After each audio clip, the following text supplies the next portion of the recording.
Big pass ஒரு task கொடுத்துருக்காரு. நிறைய பேசுகிற டாஸ்க்கு கொடுக்குறாரு. அப்போ தான் சண்டை வரும் அப்படின்னு சொல்லிட்டு, போகிக்கு நீங்கள் எதை எரிச்சிட்டு இனிமேல் என்ன புதுசாக என்ன ட்ரை பண்ணணும்னு நினைக்கிறீங்க அப்படிங்கிற மாதிரி ஒரு டாஸ்க் கொடுத்துருக்காரு. ஸோ அதுக்கு ஒருத்தராக பேச வராங்க. ஃபஸ்ட்டு ஃபைனலிஸ்ட் 4 பேர் என்ன பேசினாங்க அப்படின்னு பார்த்துடலாம். விக்ரம் வராரு. விக்ரம் வந்துட்டு என்ன சொல்கிறாருன்னா, நான் எப்பயுமே அன்புனா அடிமையாகிடுவேன், ரொம்ப அடிமையாயிடுவேன் அன்புக்கு. இனிமேல் வந்து அன்புக்கு அடிமையாக இருந்தாலும் அந்த பர்சனுக்கு அப்படி அடிமையாகக்கூடாது அப்படிங்கிறத முடிவு பண்ணியிருக்கேன். ஓரளவுக்கு அன்பாக இருக்கலாம், அதுக்காக அவங்க ஏதாவது சொல்லிட்டாங்கன்னா அதையே நினச்சி கவலைப்படுறது, அந்த மாதிரி ரொம்ப அடிமையாகக்கூடாதுன்னு முடிவு பண்ணியிருக்கேன் அப்படின்னு சொல்கிறாரு. அதுக்கு அடுத்தது பார்த்தீங்கன்னா திவ்யா வந்துட்டு என்ன சொல்கிறாங்கன்னா, எனக்கு இப்போ இங்கேயும் சரி வெளியிலையும் சரி என்கிட்ட எனக்கு பிடிச்சவங்க என்னை ஹர்ட் பண்ணிட்டாங்கன்னா, சரி எவ்வளோ ஹர்ட் பண்ணாலும் பரவாயில்லன்னு பிடிச்சவங்க கிட்டே போய் பேசுவேன், திரும்ப பேசிகிட்டே இருப்பேன், என்னை பற்றி யோசிக்க மாட்டேன். அவங்க தான் ஹர்ட் பண்ணியிருக்காங்கல்ல, கொஞ்சம் டிஸ்டன்ஸ் மெயின்டைன் பண்ணணும்னு எனக்கு யோசிக்க தெரியாது.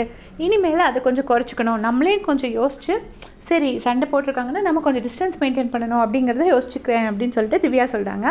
அடுத்தது வந்து அரோரா என்ன சொல்கிறாங்கன்னா, நான் வந்து ஒரு மார்னிங் பர்சன் கிடையாது, நான் மார்னிங் சன்ரைஸே இந்த கார் டாஸ்கில் தான் நான் பார்த்துருக்கேன், மார்னிங் முழிக்கவே மாட்டேன், பிக் பாஸ் வந்து கொஞ்சம் அந்த கம்ஃபர்ட் ஜோன் விட்டு வெளியே வந்திருக்கேன், இனிமேல் அதை ஃபாலோ பண்ணணும்னு நினைக்கிறேங்கிற மாதிரி சொல்லுவாங்க. அதுக்கு அடுத்தது வந்து சபரி என்ன சொல்வாருன்னா, நான் எப்பயுமே சொன்ன பேச்சு கேட்க மாட்டேன், யார் சொன்னாலும் கேட்க மாட்டேன், ஆனால் ஏதாவது கிரிட்டிசிசம் வைப்பாங்களோன்னு யோசிப்பேன்.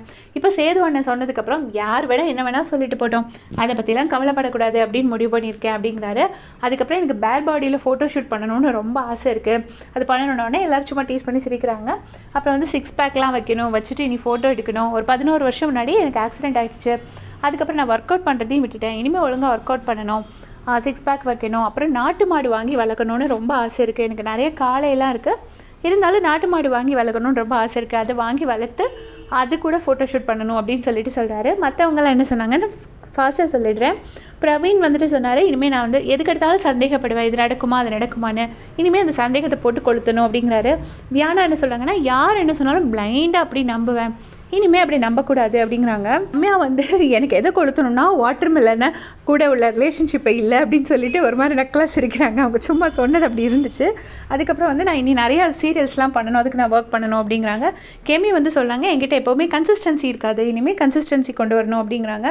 திவாகர் வந்து என்ன சொல்கிறாருன்னா, நான் பங்க்சுவாலிட்டி மெயின்டைன் பண்ண மாட்டேன், பேஷன்ஸ் பார்க்கும்போது இனிமேல் பங்க்சுவலாக இருக்கணும் அப்படிங்கிறாங்க. அப்புறமா வந்துட்டு கலையரசன் வந்து சொல்கிறாரு, அன்புங்கிற போர்வைக்குள்ளே நம்ம மாட்டிட்டோன்னா நம்மளால் ஒரு வேலையை உருப்படியாக செய்ய முடியாதுன்னு. இந்த கலையரசன் பேசுகிற பாயிண்ட்ஸ்லாம் கேட்டாலே போதும், நம்ம லைஃப்பில் நிறைய முன்னுக்கு வரலாம். சும்மா காமெடி பர்சன் மாதிரி இருக்கும், நான் சொல்கிறது எல்லாமே ரொம்ப முக்கியமான பாயிண்ட்ஸாக இருக்கும். நம்ம அன்பு, ஐயோ இவங்க என்ன நினைப்பாங்க அவங்க என்ன நினைப்பாங்கன்னு யோசிச்சிங்கன்னா அடுத்தது உங்களால் பண்ண முடியாது, எதையுமே பண்ண முடியாது அப்படின்னு சொல்கிறாரு. எனக்குமே அந்த ஒரு பாயிண்ட் உண்டு, எனக்கு பிடிச்ச சப்ஸ்கிரைபர்ஸ்க்கு பிடிச்ச கண்டஸ்டன்ட் ஏதாவது தப்பு பண்ணும்போது ஐயோ அவங்க மனசு கஷ்டப்படுமேன்னு எனக்கு ஒரு நிமிஷம் யோசனையாக இருக்கும் பேசுகிறதுக்கே. அதுதான் அவர் சொல்கிறாரு, ஒர்க்கில் வந்து அப்படி யோசிக்கக்கூடாதுங்கிறாரு. அடுத்தது சுபிக்ஷா வந்து என்ன சொல்கிறாங்கன்னா, செல்ஃப் லவ் நிறைய பண்ணணும் அப்படிங்கிறாங்க. அடுத்தது கனியக்கா என்ன சொல்கிறாங்கன்னா, நான் இப்போ ஒருத்தர் என்னை கலாய்ச்சாலே திருப்பி கலாய்க்கிறதுக்கு ரொம்ப தயங்குவேன் அப்படிங்கிறாங்க.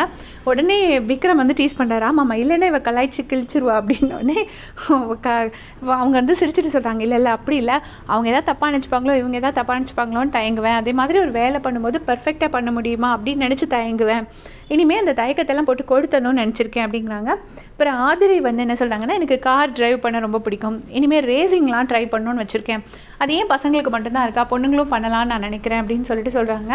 ஆதிரை எப்போவுமே செம்ம போல்டு. உடனே வந்து அஜித் குமாரா மாறின ஆதிரை அப்படின்னு சொல்லிட்டு எல்லோரும் சிரிக்கிறாங்க. அப்புறமா பிரவீன் காந்தி சார் அவர் என்ன சொல்கிறாருன்னா, டெய்லியுமே நம்மக்கிட்ட இருக்கிற நம்மக்கிட்ட இருக்கிற தப்பான குணத்தை டெய்லி நம்ம எரிக்கணும் அப்படின்னு சொல்கிறாரு. அடுத்து அமித் என்ன சொல்கிறாருன்னா, என்கிட்ட பயங்கரமான ஒரு பொறுமை உண்டு, அந்த பொறுமையை நான் கண்டிப்பாக போட்டு எரிக்கணும்னு நினைக்கிறேன் அப்படிங்கிறாரு.